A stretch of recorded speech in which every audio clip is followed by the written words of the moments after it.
ગીર સોમનાથના ગ્રામ વિસ્તારોમાં ખાડારાજ તારાલા Sasan state highway પર પડ્યા છે મસમોટા ખાડાઓ। માત્ર થોડા વરસાદમાં જ રોડની હાલત ખરાબ થઈ ગઈ છે।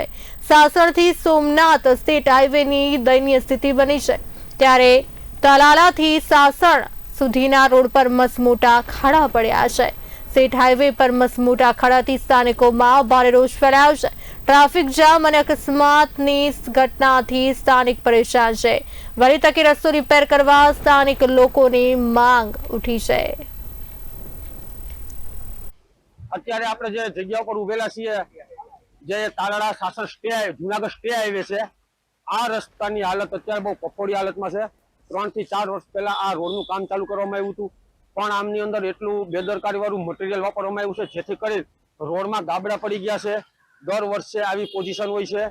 કોન્ટ્રાક્ટર પોતાની મરજી મુજબ કામ ચાલુ રાખી અને પોતાની મરજી મુજબ કામ ચાલુ કરીને જતા રહીએ છે। અહીંયા કોઈ તંત્ર જોવા વાળું નથી કે તપાસ કરવા વાળું નથી, જેની હાલકી તાલાળા ગ્રામ્યના લોકોને ભોગવવી પડે છે। અને ખાસ કરીને અહીંયા જે બહારથી આવતા પર્યટકો છે, જે મોટી લાખોની સંખ્યામાં તહેવારો ઉપર જે પર્યટકો અહીંયા આવે છે, એ પર્યટકોને મોટી મુસીબત છે। જે લોકો અત્યારે હાલની તકે 1 વર્ષ અહીંયા આવે તો બીજા વર્ષે બાયપાસ રોડ કરી અને કેશોદ થઈને સોમનાથ જાય છે। તો અમારી તંત્ર પાસે એક જ માંગણી છે કે અહીંયા જે રોડ રસ્તાના કામ ચાલુ થાય એનો વર્ક ઓર્ડર આપવામાં આવે, નગરપાલિકાના પ્રમુખને આપવામાં આવે, ગ્રામ્યમાં થાય તો સરપંચને બોલાવીને આપવામાં આવે, જેથી ઉચ્ચ ગુણવત્તાવાળું કામ થાય અને લોકોને આ હાલકી ભોગવવામાં તકલીફ ન પડે। અહીંયા વિદ્યાર્થીને ચાલીને જવામાં, સ્કૂલે જવામાં પણ મોટી તકલીફ છે। એટલા મોટા મધમોસ્તા 1 કિલોમીટરના ખાડા છે, છતાં તંત્રને ક્યાંય ધ્યાને આવતું નથી। અમારી સરકાર સમક્ષ એક જ માંગણી છે કે જે પણ રસ્તા મંજૂર થાય છે એમના વર્ક ઓર્ડર થી લઈને જે એમાં મટીરિયલ વાપરવાનું છે એ આખી સોસાયટીના લોકો ભેગા કરી અને એને બતાવવામાં આવે, અને જે એજન્સીને કામ આપવામાં આવે એ એજન્સીને સ્પષ્ટપણે એને વોર્નિંગ આપવામાં આવે કે જે પણ મટીરિયલ યુઝ કરવામાં આવે કે જેમાં વર્ક ઓર્ડરની અંદર લખેલું છે એ જ મટીરિયલ યુઝ કરવામાં આવે।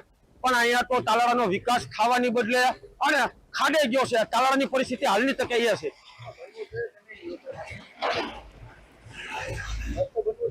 રસ્તો બનવો જોઈએ, માત્ર 1 ઇંચ વરસાદ થવાથી જો એટલી તાલાળાની હાલત એટલી ખરાબ થતી હોય તો આખા ચોમાસુની સિઝન તો બાકી છે, તો લોકોને કેવી હાલકી ભોગવવી પડે છે। તો જે પણ તંત્ર, કોન્ટ્રાક્ટરો, એજન્સીઓને કામ આપવામાં આવે એની ઉપર પૂરી કાળજી લઈને એને કામ કરવામાં આવે, એવી અમારી સરકાર પાસે માંગણી છે।